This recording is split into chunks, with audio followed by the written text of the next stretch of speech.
Pemirsa, lantas apa yang menjadi alasan pemerintah sehingga harus memberikan sanksi bagi warga yang menolak vaksinasi COVID-19? Kita akan mengulasnya bersama juru bicara Presiden Bapak Fajrul Rahman dan pakar kebijakan publik Bapak Agus Pambagio. Selamat malam Bapak-Bapak. Malam. Ya, kita akan awali dari Pak Fajrul terlebih dahulu. Pak Fajrul, kenapa pemerintah merasa harus menerbitkan Perpres terkait vaksinasi COVID-19 yang memuat ketentuan sanksi bagi mereka yang menolak vaksinasi? Presiden Joko Widodo itu adalah prinsip salus populi suprema lex esto, yaitu keselamatan rakyat adalah hukum. Dan hal itu juga termuat di Mukaddimah Undang-Undang 45, yaitu tentang keselamatan seluruh rakyat Indonesia. Itu tujuan pertama. Nah, yang kedua, ini dilakukan untuk mencapai apa yang kita sebut upaya menyelamatkan 270,20 juta rakyat Indonesia, di mana kita menginginkan adanya vaksinasi untuk mencapai kekebalan kelompok, yaitu herd immunity, jumlahnya 181,5 juta.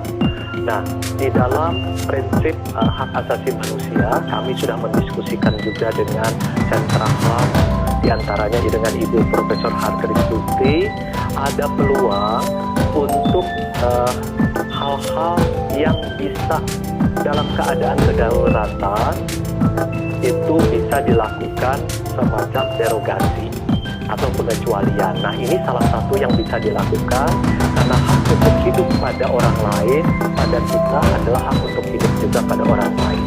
Ada 3 hal sebenarnya yang bisa dikerjakan. Yang pertama adalah berupa sanksi sosial, kemudian yang kedua berupa sanksi administratif, dan yang ketiga adalah sanksi pidana.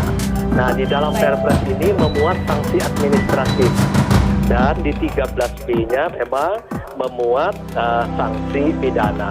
Tetapi sanksi pidana ini akan diambil sebagai pilihan terakhir.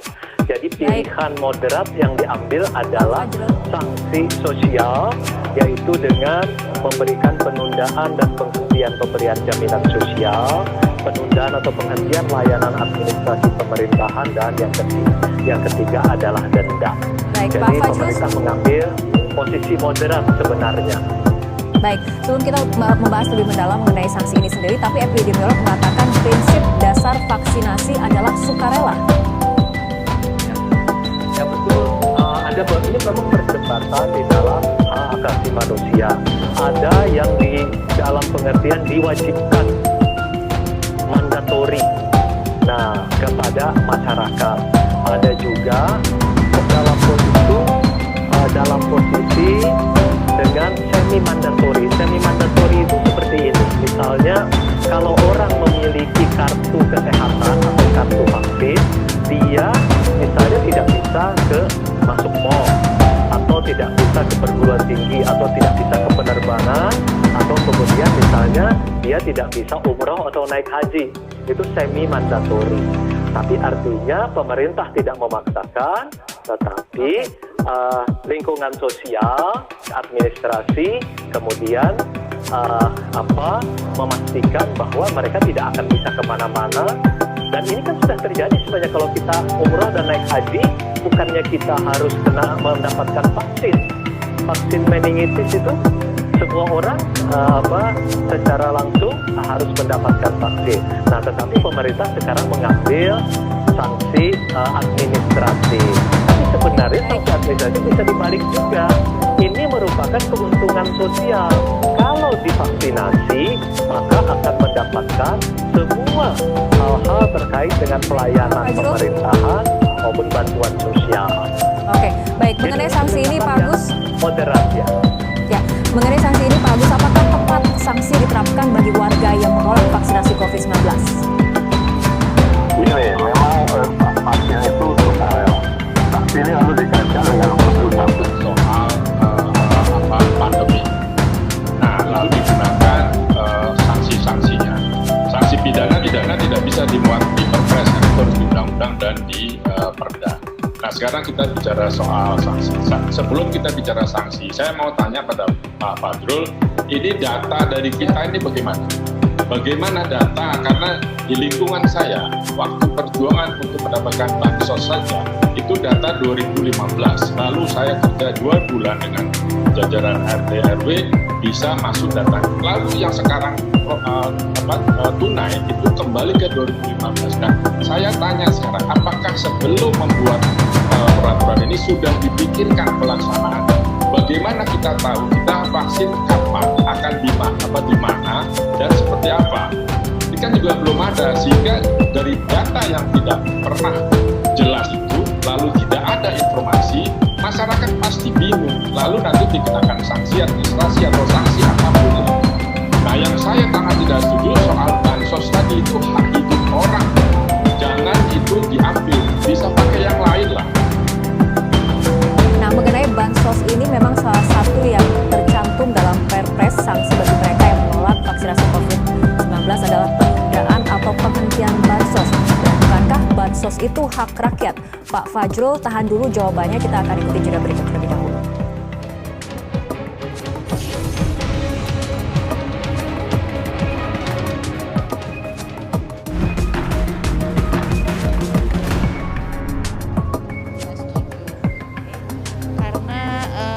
Sebenarnya itu kan hak asasi manusia ya, maksudnya masing-masing orang punya ininya sendiri mau divaksin atau nggak divaksin. Tapi kalau bansos terus layanan lain yang emang masyarakat butuhkan itu sebenarnya kewajiban pemerintah untuk memberikan. Jadi menurut saya nggak begitu oke sih kalau dihentikan.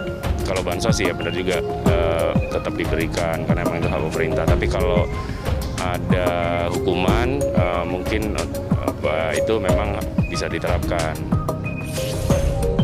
Pemirsa, kita akan kembali lanjutkan perbincangan masih bersama juru bicara Presiden Bapak Fajrul Rahman dan pakar kebijakan publik Bapak Agus Pambagio. Pak Fajrul, mengenai salah satu sanksi yang tercantum dalam Perpres adalah penundaan ataupun penghentian bansos. Bukankah bansos itu merupakan hak rakyat yang menjadi kewajiban pemerintah? Lebih baik kita masuk ke inti problem aja ya, Mbak ya. Karena kita harus kembali bahwa ide utama ini kan negara wajib melindungi hak asasi manusia segenap rakyat Indonesia, terutama dari aspek kesehatan. Pemerintah melihat dari perkembangan bahwa untuk mencapai yang namanya herd immunity 181,5 juta ini, memang pemerintah menginginkan agar ada kesadaran organik dari masyarakat, itu kesadaran kolektif, sehingga mereka mau tahu bahwa kalau mereka divaksin tidak sakit, itu artinya juga menyelamatkan orang lain. Jadi saya menyelamatkan diri saya, anak saya, ibu saya, keluarga saya, kemudian bangsa ini. Jadi kembali pada pertanyaan, kenapa sanksinya adalah penghentian bansos? Bukankah itu merupakan hak dari rakyat, terutama dari kalangan masyarakat yang tidak mampu? Atau lebih baik dilihat begini saja, Mbak ya, itu adalah sosial benefitnya.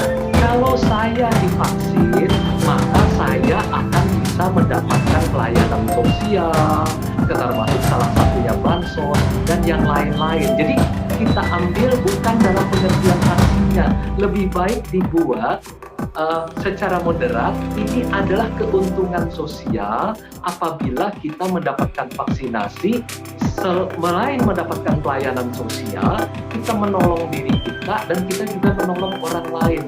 Nah, ini yang penting sebenarnya poin yang kita kembangkan.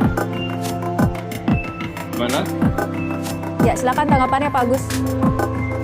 Ya, kalau saya sih gini lah, pemerintah ini kan sebetulnya sekarang COVID-19 merebak kan juga karena kesalahan pemerintah, aturnya kan tidak betul. Ya kan, semua diatur dengan surat edaran yang sama sekali tidak bertentangan. Nah, sekarang ketika harus melakukan vaksin ini yang diharapkan menjadi satu-satunya ujung tombak yang sebetulnya juga tidak, ini lalu dihukum. Nah, saya memang tidak setuju kalau bansos itu dikaitkan dengan orang tidak mau vaksin. Ini hak, sekali lagi, mungkin bisa kembali kita tanyakan Pak ahli dan ahli hukum juga, ini bagaimana, masa ini hak setiap hak orang. Sekarang ini ekonomi merosot, orang-orang itu harus ditunjang. Nah, vaksin ini kan juga belum menjamin, kita tetap harus menjalankan 3M atau 5M ini. Jadi jangan digunakan ini untuk mengancam masyarakat yang tidak mau, di stop bansosnya. Kalau yang mampu sih nggak masalah, ini yang tidak mampu. Yang sekarang jauh bertambah dan datanya masih amburadul. Ini yang harus dibereskan, dan bagaimana kita mau dapat vaksin, kita belum tahu caranya, mohon diberitahu. Oke, baik Pak Fajrul, artinya mekanisme dalam penjatuhan sanksi ini akan seperti apa? Siapa yang berwenang nantinya memutuskan sanksi yang seperti apa yang akan dijatuhkan kepada kelompok ataupun warga yang menolak vaksinasi? Administratif ini memang akan ada penjelasan yang lebih jauh, di mana misalnya untuk penundaan penghentian layanan administrasi tentu akan dilakukan oleh kalau di sini disebutkan sanksi administratif dilakukan oleh kementerian, lembaga, pemerintah daerah atau badan yang sesuai kewenangannya. Dan pemerintah juga sebenarnya di dalam hal ini juga mencantumkan di 13D, yaitu ketentuan undang-undang yang terkait dengan wabah penyakit menular. Di sini ada ketentuan pidana yaitu 1 tahun. Nah, tetapi menurut saya lebih baik sebenarnya kita masuk ke arah keuntungan sosial bersama deh. Jadi kesukarelaan itulah yang sebenarnya akan lebih diutamakan dan dalam upaya bersama menyelamatkan diri kita dan menyelamatkan bangsa ini, termasuk menyelamatkan umat manusia. Jadi kita lebih baik fokus ke arah kesukarelaan sosialnya. Ini hanya pagar saja. Apabila ini tidak tercapai, karena 181,5 juta orang yang harus divaksinasi ini adalah pekerjaan besar yang di dalamnya ada problem tentang hak asasi manusia. Walaupun dari diskusi kami dengan Menkumham ini dimungkinkan, karena ini tidak menyangkut misalnya tentang yang tidak boleh dicabut sama sekali itu misalnya hak hidup, hak beribadah atau berkeyakinan, hak tidak disiksa. Kalau ini kan dimungkinkan untuk adanya pengecualian dalam hal tertentu, tetapi pemerintah harus membuat kedaulatannya. Nah, ini kan sudah sesuai dengan keputusan Presiden nomor 11 tahun 2020, sudah ditetapkan adanya kedaulatan kesehatan masyarakat. Nah, jadi ini diturunkan semua berdasarkan Kepres nomor 11 tahun 2020 tentang kedaulatan kesehatan masyarakat. Jadi fokus saja untuk keuntungan bersama, untuk keselamatan umat manusia di sini, untuk menyelamatkan kehidupan kita bersama. Karena pemerintah harus jelas pada tujuan salus populi suprema lex esto. Keselamatan adalah Baik, kita harapkan semua pihak termasuk masyarakat bisa bersama-sama mendukung kesuksesan dari program vaksinasi ini dengan tujuan untuk mengakhiri pandemi COVID-19 di Indonesia. Terima kasih Bapak Fajrul Rahman dan juga Pak Agus Pambagio telah berbincang bersama kami malam hari ini.